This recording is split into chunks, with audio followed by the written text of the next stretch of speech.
Well, hello, I'm Janet Morena, Executive Director of Priests for Life. Welcome to our program. Well, of course, last Wednesday was Ash Wednesday. And then, of course, we're here in March. It's like unbelievable. So I couldn't talk to you because it was like the Lenten season was the focus. But today I'm here to talk to you about what happens during the month of March. I was a school teacher in New York, and March we always focus on women in history.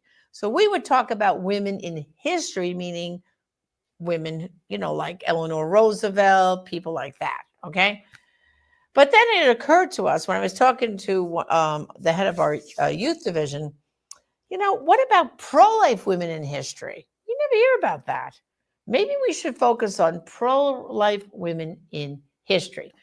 So that's what we're doing this month. And joining me today to really dive into this topic is our head of our youth division, founder of Stand True, Bryan Kemper. Bryan, welcome to the program. Good morning, Janet, or evening, Janet. How you doing? I'm doing fine, thank you. And like I just said, we know about famous women. Of course, there's the first ladies we can point to, the wives of the presidents and other women who have been very dominant. Like people think of people like Amelia Earhart, people like that, women in history. But later this month, the pro-abortion in the abortion industry, they highlight abortion and abortion providers and thank them and all this drip about abortion, which, as we know, is the killing of an unborn child and damaging the mom and the dad. And we said, you know what? There's so many wonderful women who, going back in history and coming forward a little bit, who did so much to begin to highlight end abortion. So I wanted to go really back far in history first, and discuss the very, very first one we highlighted, which of course is Saint Mother Teresa, right? Yeah. Everyone knows Mother Teresa, who literally in India would take the women from the street in front of the abortion clinics in India and say, you don't have to do this. Come with me. And her sisters would take care of these women, help them give birth to their child, and then help them, with a place to live and everything. And so Mother Teresa was amazing. But then we have someone like Susan B. Anthony, right? As you know, there's a pro-life group that was named after her. SBA stands for Susan B. Anthony, Pro-Life America. And then the list goes on and on from there. So each day in March, so I just read you the ones that were for March 1st and March 2nd. And of course, every day in March. So we want you to go to standtrue.com. And each day of the month of March, you will see who is the woman in history that particular month. So Bryan, what's the reaction been so far? I know we did this project last year in March. That's when we launched it. This is like the reset of it. What has been the reaction that you know of the young people to this project? Well, not just young people, a lot of the older people too that wanted to see these women recognized reached out to me. A lot of pro-life leaders were thanking me for this. And I think it's important, Janet, because you and I, we've been in this movement for a long time. We know these women. We know the history. But a lot of people may not understand the history, even with Mother Teresa. And I remember when I was still very new in the movement, full time, is when she was invited to the Clintons' prayer breakfast, if you remember that. Yes, I do. She called them out, and I was just like blown away by that. And that's just, I remember I think it was World Magazine that came out following week said the headline, "Look who lost her White House pass." And we just thought it was great. But then even like tomorrow, we have Nellie Gray. Nellie Gray, the founder of the March for Life. And I know that, we have Jeannie now, or Jean Lichten now, but people need to know who started the March for Life. Need to know the woman that was behind it, the vision, her no compromise values. She was an amazing woman. And our own Jerry Horn, here at Priest for Life, is the first person to ever introduce me to Nellie Gray. He took me backstage, Janet, back in my early days with the crazy mohawk and all this fingernail polish and all that. And Nellie pulled me aside. And she says, "Bryan, I'm okay with the weird haircut and the tattoos, but don't you ever wear that nail polish to my March for Life again. And I never have. Oh, okay. But she Well, was so great. just so people understand the background of Nellie Gray. Nellie Gray was a very, very successful lawyer in Texas, Midland, Texas area. And, in 1973, when Roe v. Wade became the law of the land, making abortion legal through all 9 months of pregnancy in all 50 states, wiping out so many good pro-life laws, and it being the thing that overrode that, Nellie came to Washington, D.C. She gave up her private practice of practicing law. She was being quite successful, came to D.C., met with other women like Dee Becker. They had their little committee. And I'll never forget Nellie and Dee Becker telling me, oh, yeah, Janet, we had a little committee meeting. We thought abortion was horrible. We couldn't believe it. And so the following year, 1974, they planned the very first march. They actually thought, Bryan, well, all we have to do is do a march around the Capitol, make people aware that they're killing babies, and it's going to stop. Yep. Nellie always told me in her wildest dreams, she never thought these decades would have to go. So many decades of marching till we would finally overturn Roe. And unfortunately, Nellie herself passed away before we had the Dobbs decision. But she was really a true champion. Now, another person who is also going to be later this week on March 14th is Peggy Hartshorn. Ironically, Peggy Hartshorn, too, was a successful English professor. And she herself couldn't believe it, that they're going to kill babies now.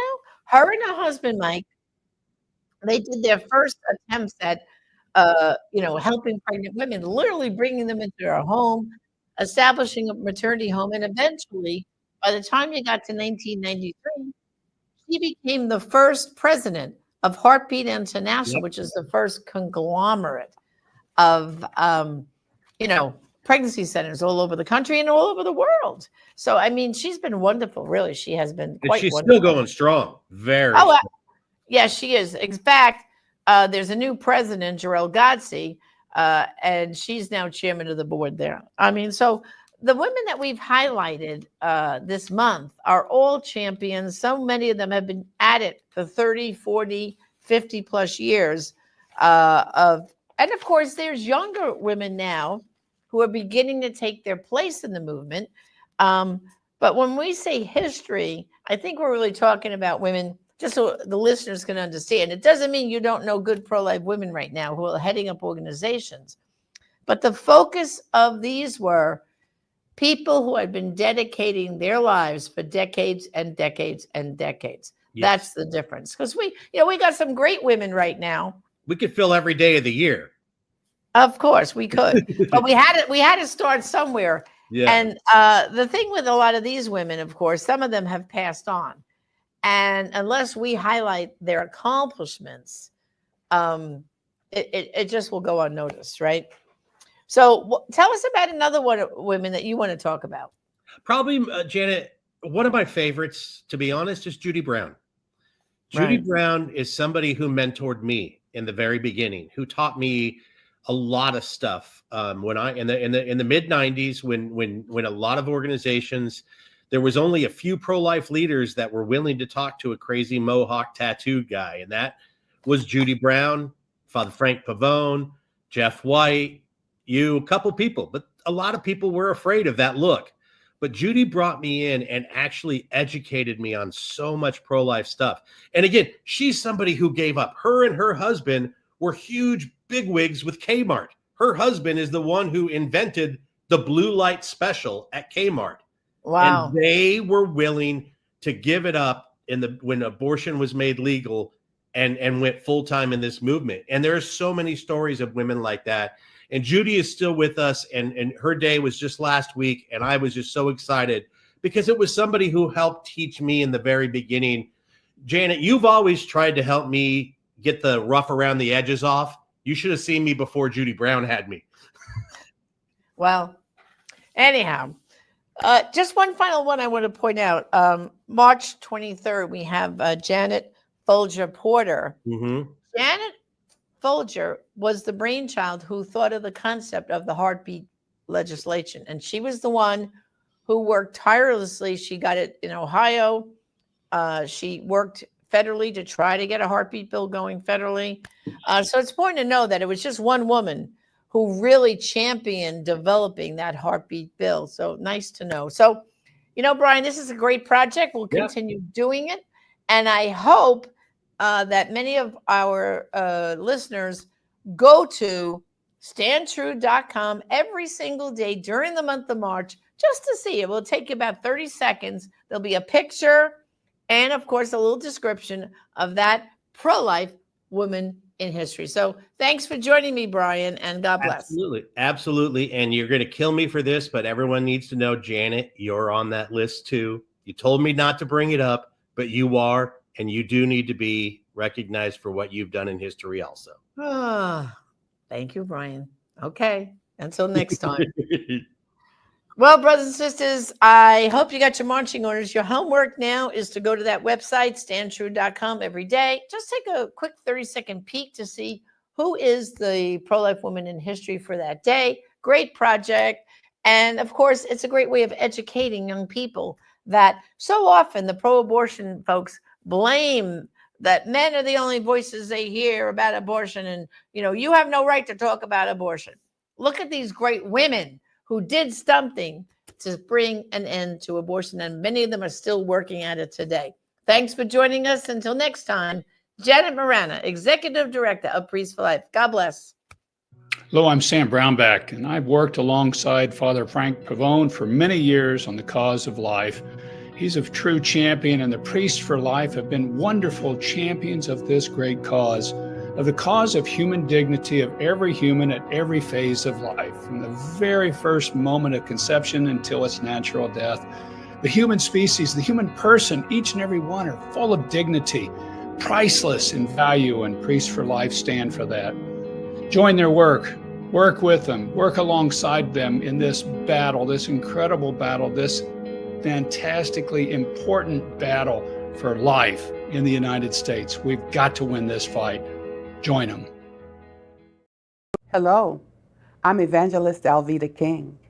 Our team at Priest for Life produces many books, pamphlets, audio and video presentations, and other resources to help you protect the unborn. I invite you today to visit our online store at prolifeproducts.org and see the many helpful resources you can get for yourself, your pro-life group, and your church. God bless you.